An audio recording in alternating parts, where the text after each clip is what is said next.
Hello दोस्तों, बुंदा facts YouTube channel में आपका स्वागत है। प्रोमेथियस की कहानी एक महायुद्ध से शुरू होती है।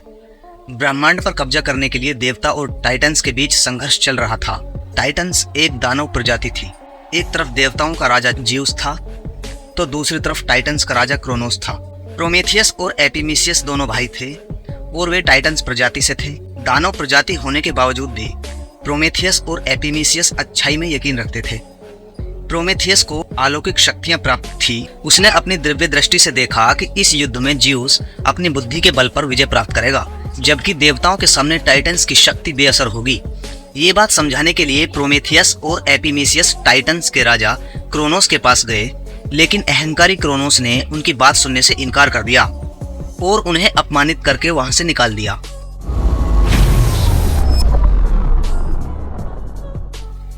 अपनी योग्यता की कद्र न होने के कारण प्रोमेथियस ने तय किया कि ये देवताओं की सेना में शामिल होगा।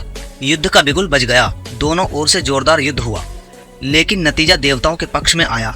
ज्यूस की सेना ने दानवी टाइटन्स को परास्त कर दिया। प्रोमेथियस की दिव्य दृष्टि से ज्यूस ने टाइटन्स के सभी जाल को भेद लिया और उनकी सभी योजनाओं को ध्वस्त कर दिया।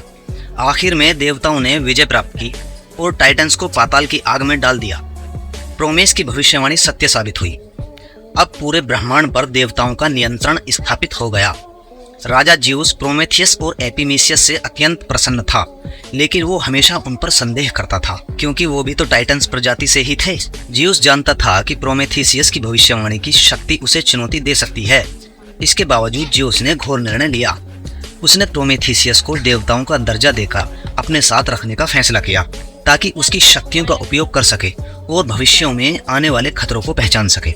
ज्यूस को एक और डर सता रहा था। उसने सोचा, प्रोमेथियस और एपिमीसियस देवताओं के साथ रहे तो अन्य देवता उसके पक्ष में मिलकर उसके खिलाफ षड्यंत्र रच सकते हैं। इस आशंका को ध्यान में रखते हुए ज्यूस ने दोनों भाइयों को अपने दरबार में बुलाया और कहा, तुम्हारे युद्ध में दिए गए योगदान के बदले मैं तुम्हें दुनिया की रचना करने का अवसर प्रदान करता हूँ। तुम अपनी इच्छानुसार जीव प्राणियों का निर्माण कर सकते हो और देवताओं की ओर से उन्हें विशेष शक्तियां भी दे सकते हो। इस तरह ज्यूस ने बड़ी चालाकी से प्रोमेथियस और एपिमीसियस को ब्रह्मांड से दूर पृथ्वी पर भेज दिया। ग्रीक मान्यता के अनुसार प्रोमेथियस के आने से पहले पृथ्वी पर केवल महासागर और जंगल थे। दोनों भाई अपने नए निर्माण में जुट गए। एपिमीसियस ने जानवरों को आकार देना शुरू कर दिया और उन्हें पंख, नुकीले पंजे और प्राकृतिक आपदाओं से लड़ने के लिए विभिन्न गुण प्रदान किए। दूसरी ओर प्रोमेथियस इंसान को बनाने में जुट गया। उसने मिट्टी से इंसानों की मूर्ति बनाई और उसमें जीवन शक्ति का संचार किया। प्रोमेथियस इंसानों को प्रकृति और जानवरों से बचाने के लिए कुछ शक्तियां देना चाहता था, लेकिन जब उसने अपने भाई एपिमीसियस से इंसानों के लिए शक्ति मांगी तो वो हताश और निराश हो गया, क्योंकि एपिमीसियस ने सभी शक्तियां पहले ही जानवरों पर खर्च कर दी थी।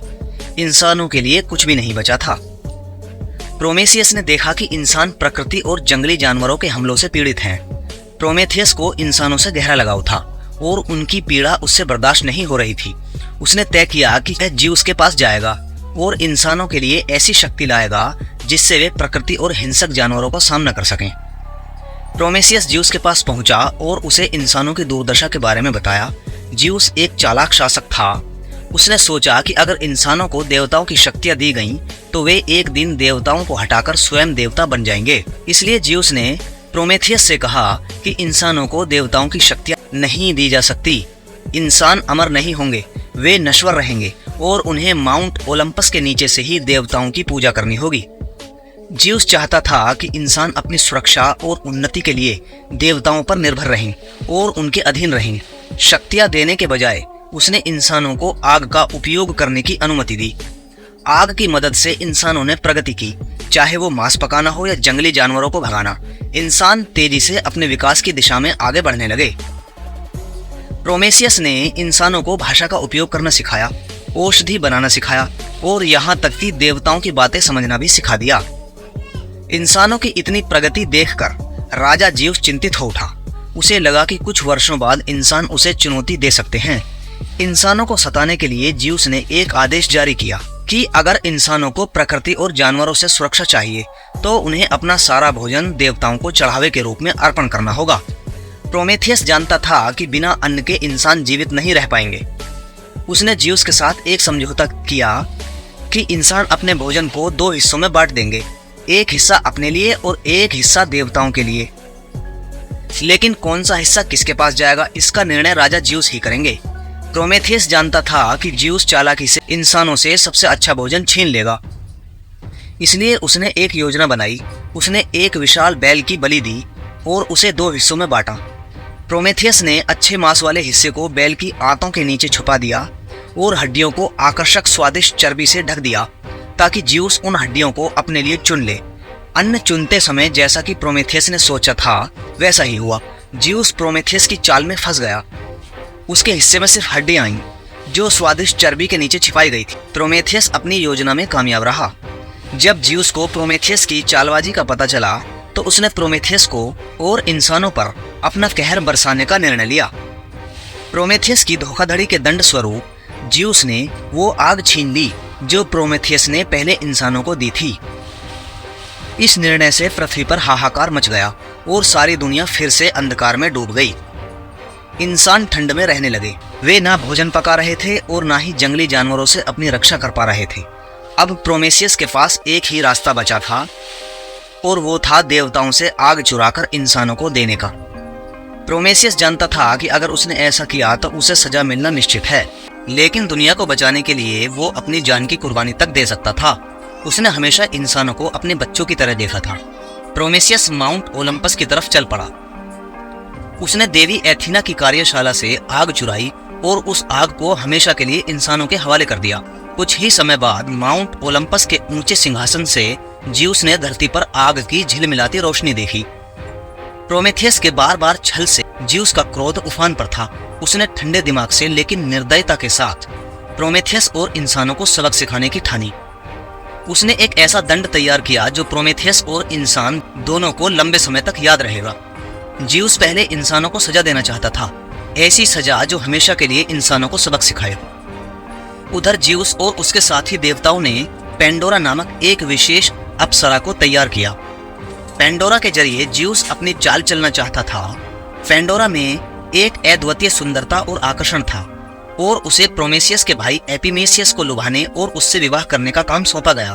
प्रोमेथियस ने अपने भाई एपिमेसियस को यह पहले ही चेतावनी दी थी कि अब देवता किसी भी हद तक जा सकते हैं और नए नए पैंतरे आजमा सकते हैं, लेकिन एपिमेसियस ने अपने भाई की चेतावनी को नजरअंदाज कर दिया। जैसे ही पेंडोरा उसके सामने आई, वो उसकी सुंदरता आकर्षण से पिघल गया। उसकी मोहक काया देखकर एपिमेसियस अपने भाई को रोक नहीं सका। वो प्रोमेथियस के विरोध के बावजूद उसने पेंडोरा को अपनी पत्नी के रूप में स्वीकार कर लिया। पेंडोरा अपने पति एपिमेसियस के साथ सुखमय जीवन व्यतीत कर रही थी, लेकिन उसका मन बार बार उस बॉक्स की ओर आकर्षित हो जाता था जिसे देवताओं ने उसे दिया था। उसकी जिज्ञासा बढ़ती जा रही थी। वो हमेशा सोचती रहती थी कि उस बॉक्स में ऐसा क्या हो सकता है जिसे देवताओं ने खोलने से मना किया है। आखिरकार वो दिन आ ही गया जब पेंडोरा अपनी जिज्ञासा पर काबू नहीं रख सकी। उसकी उत्सुकता और जल्दबाजी ने उसे मजबूर कर दिया। उसने सोचा क्यों न सिर्फ बॉक्स का ढक्कन खोलकर देखा जाए। जैसे ही पेंडोरा ने बॉक्स का ढक्कन खोला, आसमान में बिजली कड़की और चारों ओर अंधेरा छा गया। दरअसल देवताओं ने उस बॉक्स में अभिशाप, बीमारियां, कष्ट और बुराइयां कैद करके रखी थीं। पेंडोरा के बॉक्स खोलते ही वे सभी आजाद हो गईं और पृथ्वी पर हाहाकार मच गया और सारे इंसान डर से देवताओं की शरण में जाने लगे। देवता प्रसन्न हो गए। जल्दबाजी में पेंडोरा ने बॉक्स का ढक्कन बंद कर दिया, लेकिन तब तक उसमें से सब कुछ निकल चुका था सिवाय एक चीज के, आशा। अनगिनत बुराइयों के बावजूद मानवता के बचने की उम्मीद बॉक्स में बची रह गई। पेंडोरा के माध्यम से ज्यूस ने मानवता को देवताओं की शरण में आना सिखा दिया। उसने हमेशा के लिए इंसानों को देवता के अधीन रहते हुए संसार में जीना सिखा दिया। प्रोमेथियस की सजा अभी बाकी थी।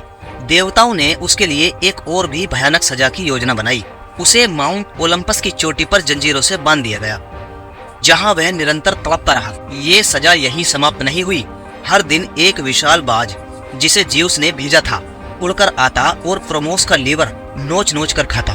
प्रोमेथियस की दर्द और यातना का कोई अंत नहीं था, क्योंकि हर रात उसका लीवर फिर से उगाता, जिससे अगले दिन फिर बाज आकर उसे खा सके। ग्रीक पुराण के अनुसार प्रोमेथियस को इंसानों की मदद करने के कारण देवताओं द्वारा 30,000 वर्षों की कठोर सजा दी गई थी। उसकी ये सजा उन सभी के लिए एक उदाहरण बन गई जो देवताओं के विरुद्ध जाने का साहस करते थे। फिर भी प्रोमेथियस की इस उदारता को न केवल एक दंड के रूप में देखा जाता है, बल्कि वो विश्व भर में एक नायक के रूप में भी सम्मानित है। आधुनिक समय में ओलंपिक खेलों में इस्तेमाल की जाने वाली मशाल उसी आग का प्रतीक है जो प्रोमेथियस ने मानवता को प्रदान की थी। ये मशाल न केवल खेलों का प्रतीक है, बल्कि ये मानव संस्कृति और प्रगति की अदम्य भावना का भी प्रतीक है। अगर आप जानना चाहते हैं कि प्रोमेथियस को किसने और कैसे बचाया तो हमें कमेंट करें। हमारी अगली वीडियो देखना ना भूलें। दुनिया भर की बेहतरीन कहानियों के लिए अपने चैनल बुंदा फैक्ट्स को सब्सक्राइब करें। धन्यवाद।